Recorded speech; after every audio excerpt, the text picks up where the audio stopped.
I hope I remembered to put the little sound in the background there. It's not going to make sense. Actually, it's not going to make sense unless it does make sense, so kind of a bit of full play to do at the top of the episode, but we're nothing. Not total players.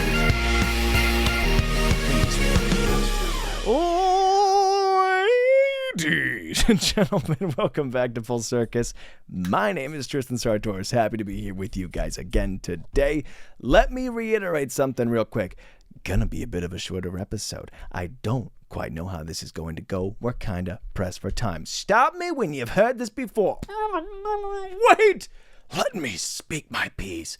Guys, I'm sorry, all right? I messed up once again. And let me also say, I don't like that I have to keep on coming in here week after week after week and holding myself accountable and saying, oopsie doopsie, all right? And furthermore, we are a team. If I'm going to be doing that, I feel like we should at least, spread the blame around a little bit. Can we blame-storm? I don't like having to hold the brunt of it, all right? This little fun-sized single-serving dose of shame. That's not what I want. I want a party size, okay? Family size. You get some shame. You get some shame. You get some shame. Everybody look under your seats. We're all getting shamed today, all right? Because we are in this thing together. That being said, yes, it is. It is my fault. But 90% of it, okay? And that's a passing grade, depending on how you look at that. But I think we are inching closer and closer and closer to eventually it not entirely being my fault. And I'm excited for that, but I will say I allocated time for the podcast like I've done many of times before, but to do it in an efficient and proactive manner and not only just slacked off and forgot about my other things, but I took care of those things, okay? The chores, the errands, the work, all of it, where it wasn't going to come crashing down and then force me to do this at the very last second. No, I was ready, okay? I was ready. But, all right, a friend of mine asked for a favor. Okay, she needed help with an audition and for me to read the self-tapes, like the little sides, and I, of course, said yes. All right, here's the problem. She caught me when I was in a good mood. Here's the second problem to go with that. I'm typically always in a good mood, so I say yes anytime somebody needs me. It doesn't help that I was on the golf course, just really in my happy place, on the freaking miniature pony and going, well, did that drive go freaking 400 inches? It didn't go far. I wasn't playing good, but again, I was happy. And then a text comes in, hey, urgently, can you help me? I go, freaking yeah, oh, I love life. And I go, oh, wait, you have stuff to do. I'm not good at saying no, man. All right? And that's the thing. It's not even like I wait until things crumble down to go, oh, I shouldn't have done that. All right? I go, yeah, for sure. No, right? I immediate regret. And they're like, no, thank you so much. Oh, they saw it. They saw it. They already read the message. So I was locked in. I had no choice, and it became a bit of a problem. I also was especially not thrilled after agreeing, and then she said, okay, well, I'm going to have people there because they kind of want to study how you help with the self-tapes. Now, don't get me wrong. I love to have a bit of an ego. I love to toot my own horn, okay? But I don't think I do self-tapes and reading the lines off screen really any better than anybody else does. So, one, it was going to feel kind of like a waste of time, right? I'm going to bring somebody under my tutelage and go, well, this is how you read sentences out loud. Like, what am I supposed to be doing there? Like, I'm going there urgently, but you have other people available?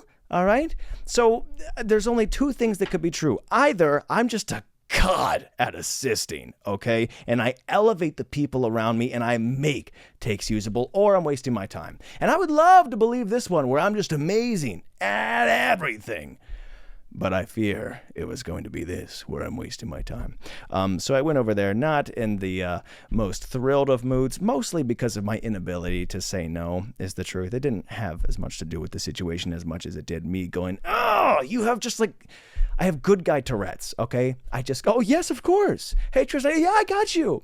Aren't you busy? No, don't worry about it. I'm here. But I'm there. And like, I didn't even ask for help. Okay, well, fine. If you need me, I'll be there. So I can't help it, man. Just stop it.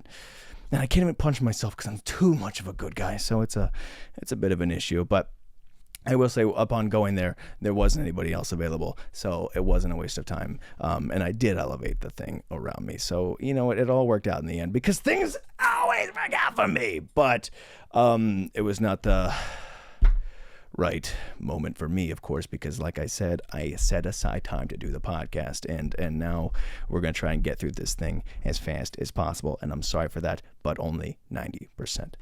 Okay, so I also almost got out of it, and I was thrilled. Okay, you know when life throws you a sweet curveball, maybe even a changeup. All right, I didn't get a good look at the pitch, but I knew that I got hit by it. Okay, this was a freaking mean, just heater right to the Charlie horse of a thigh beat. Ow. I popped my tire, dude. My freaking car ran flat, and it wasn't just like one of those flats where you hit something goes. Okay. No, hey, we good? Oh my gosh, dude, my camera burnt out. So this just goes to show it has nothing to do with the heat entirely. My cameras are just stupid, idiot, wimp babies. And yeah, I'll degrade you, okay? Because I'm about to upgrade you. And by that I mean replace you. I don't know why that's happening, but I'm not entirely thrilled. Luckily, we have a second, okay? And that's why you have multiple children, because eventually one's going to fail, and then the other one can usurp. Is that the right word I'm looking for? Rise to the top, okay? And I'm looking for a nice, frothy camera to remain above the rest. So anyways, like I was saying, we got hit with a different fail, not this little technical difficulty thing where my tire, it went flat, and not the whole crash and burn, but just sort of a slow, and that was different from the other sound effect I did earlier. I'm just not spitting noises into the microphone. I'm telling a very detailed story, so you got to pay attention. But anyways, I almost got out of my little responsibility in things that I need to do. Unfortunately, man, I'm like a freaking pit crew, dude. Just replaced it. I mean, first I put on a little like donut Ozempic tire, and then I had to go and get a different tire. And I unfortunately missed. There was an art fest, dude. And I was so excited. The one thing I did miss, like I got out of the only thing I wanted to go to, and I was going to go get some art because I'm tired of my walls looking blank, all right? It's kind of like an insane asylum. This all here, everything is basically I own, okay? Just throw it up. Just see what you could throw at the wall, and whatever sticks. That's kind of what the design is back here. But everything else, there's nothing there, okay? And I would like to look around and go, oh, I'm gazing into a nice Tuscan sun, okay? I would like to be seeing something whimsical and fun, or an ocean or water or whatever that is. But I don't have any, and I was so excited to go to this art fest, and of course, flat tire on the way there. And then I fixed it just in time to get back to the things that I didn't even want to do. So, L for me, all right? But you know what? It all works out because, you know, doesn't it? So I can't complain too much, all right? Because it all adds for good stories. It all adds for good fodder. I have to believe everything works out for a reason, and more than everything working out for a reason, I think everything works out for me. All right? And I would like people to be telling that to their children in the future. Hey, look, everything works out for a reason. And I would hope eventually they go, well, not just a reason, but everything works out for Tristan. We don't know why they canceled your band camp. We don't know why you didn't get into NASA. We don't know why your crush said, no, you stupid idiot, I don't want to go out with you. But we have to believe that everything works out for Tristan. So this is just all in good time, my friend. But anyways, other than that, I got to go to the Italian Fest, which is nice just to get in touch with my culture, okay? And just my DNA, dude, my blood. Look, I'm not from Italy, but you better believe that every part of me that bleeds is related to marinara and just the sweetest of treats. And here's the best part, okay, about being Italian is that the food is the culture. The food is the love language, all right? And it's a shared communal thing. Like, let me take care of you. Let me eat with you. Like, it's just a very beautiful... It's a beautiful sentiment. The food, man, and the food was so good, and I filled up on it. And here's the problem: is that I practice not just that love language with others, but I think I practice a lot of Italian self-love. and that I'm just eating alone by myself, okay? I went to the Italian festival. I said, bye, family. It was so great to eat with you. And yeah, we all love each other. I'm going to go back to my little cave. And I just ate all night, and I kept eating, okay? And I told myself, you're not going to DoorDash anymore. You're not going to eat anything bad. You're going to lock in, okay? Food is for sharing. It's for the community. You're Italian. But then, all right, I just so happened to remember that a few months ago, DoorDash had this promo where you could guess out of every country imaginable entering the World Cup, if you guessed correctly who was going to win, you were going to be awarded a certain amount of credits, okay? And some part of me, because everything works out for me specifically, I was like, I don't know anything about soccer, but Spain, okay? I went with my gut, quite literally, and it delivered. So I'm like, no more food. DoorDash not only is sending me notifications of food and discounts in the area, but it's literally putting money in my bank account. How could I not spend it? So I had to, and I spent more food, and I bought more burgers and more Swensons and more chocolate milk, and I just kept eating and just practicing this beautiful self-love, and I couldn't eat all of it, and it's just a hot, sweaty, greasy mess, and I would fall asleep, and God, like, you gotta keep on loving yourself, and I would keep eating, dude. I mean, you ever wake up so just like dead, you know, like just dehydrated, parched, just ruined from the spoils of war, and like, I need water, I need sustenance, I need something healthy in my body. But then you look over at your nightstand and you see half a burger and a chocolate milk, and you just start eating that. You're like, oh, I could get water. It's 4 steps away, and go like emergency chocolate milk, like I'm in the war, dude. And that's what I needed, okay? My body just, I think it just wanted chocolate milk, okay? And that's what I did. So if I was in the trenches with my boys, oh, we're pinned down, everybody take some water, we're gonna try that chocolate milk. I'm like, hey man, it's gonna get us out of here, I'm gonna get us home. And it was a good wake up call, because it woke me up and I go, man, this is good, I'm gonna keep on drinking this. So I don't know. Hopefully it'd be nice if you could DoorDash to the war. Like if there was a Hacksaw Ridge for DoorDash, you're like, oh yeah, we gotta get you. Yeah, we're the fries. Yes, there's a McDonald's deal. We're gonna get you. It'd be cool, but I'm not built for the war. I can't be out there. I mean, clearly I'm not even built for the street. I can't even walk just down the block to the McDonald's. I have to order it to me. So if anyone's worried about me entering the war with the chocolate milk, don't. Okay, I'm not gonna take all the water.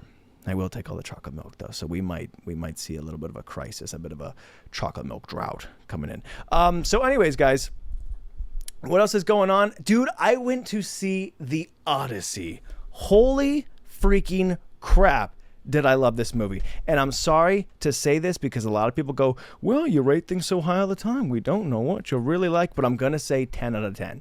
And that's my only fear when I say this was amazing, this was great, and being so excited about most things that people go, well, okay, but you were just as excited about the Minions movie or anything else. How do we know what is a true 10 out of 10? And that's a fair point, okay? But now look at my seriousness with my serious face. That's a 10 out of 10.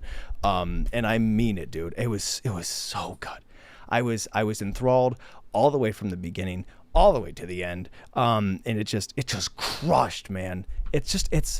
I don't know the last time I've seen a movie just so polished, I think, if for lack of a better term. My family kind of medium loved it. Some were weirded out, because naturally there's some scenes. And, you know, it was different. It was out there. I think they thought it was going to be more like Roman, you know, empires and wars and like that, but it's Greek mythology. I don't know if it's necessarily more weird than a Marvel movie or anything like that. You know, you see Doctor Strange start possessing a zombie version of himself out of the dead and then make a cape out of ghouls. I think that's also pretty weird. But you know what? That's part of the fun of storytelling. It's just these large and bizarre and weird and wacky tales, and it was amazing. So I'm not going to spoil anything, and I'm going to try and get out of this as quick as possible, because I'm going to want to keep on talking about it. And I sent my mom, I came out of the movie, I sent her like a 10-minute voice memo just going, so this is what happened, because she's not going to go see it because it's kind of spooky, but like this, like I just detail beat. And it was just amazing. And that's all I'm going to say. All right. That's all I want to say about it. And I get people are going to have their complaints.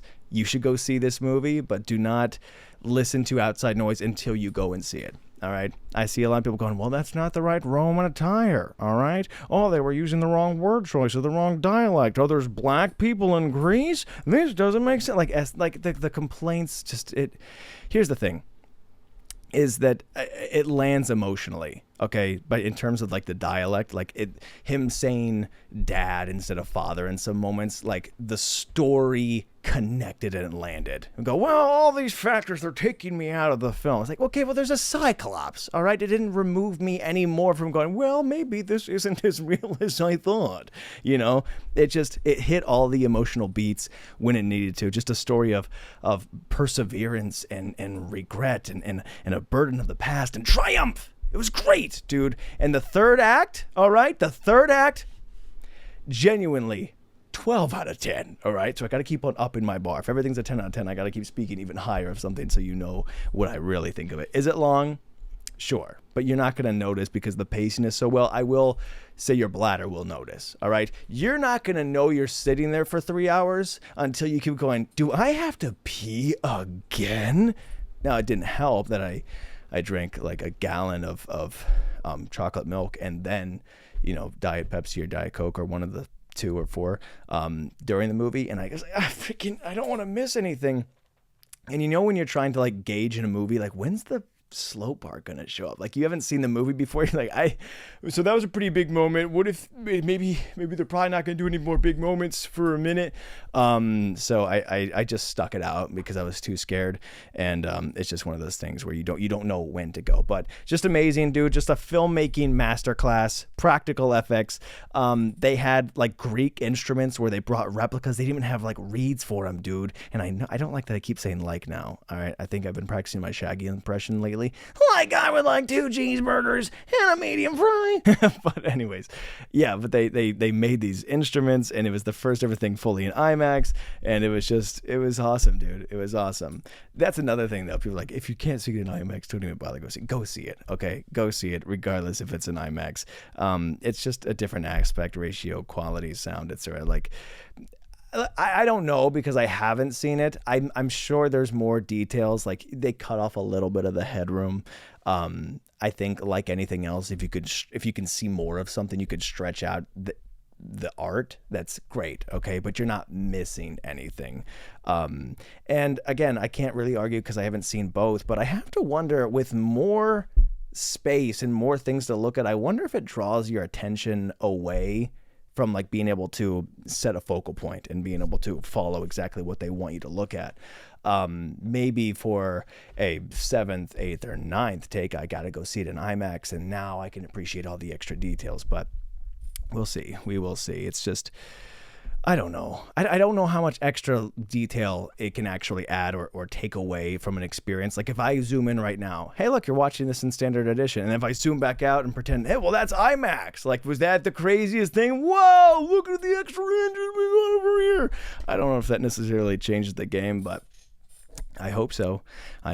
So maybe I gotta go see it in IMAX. But there's not one near me, dude. There's not. The CEO of IMAX, everyone's on him because he's like, well, I don't know if we're gonna have more IMAX theaters. We haven't made another IMAX projector in over 50 years. And everyone's like, yeah, but aren't you the guy in charge of that? And here's the thing. This is the first ever movie like filmed entirely on IMAX in the first place. So you can't really complain. It's weird to do that. It's not like he's like, well, everybody wants to go see IMAX all the time. There's not a huge demand for it in the first place. Is it cool? Sure. Fantastic. Wonderful. But it's not like it's been here 24/7. So let's all lay off the CEO. But if more movies keep being made in IMAX and he still doesn't do anything about it, then pitchforks up. So you know what?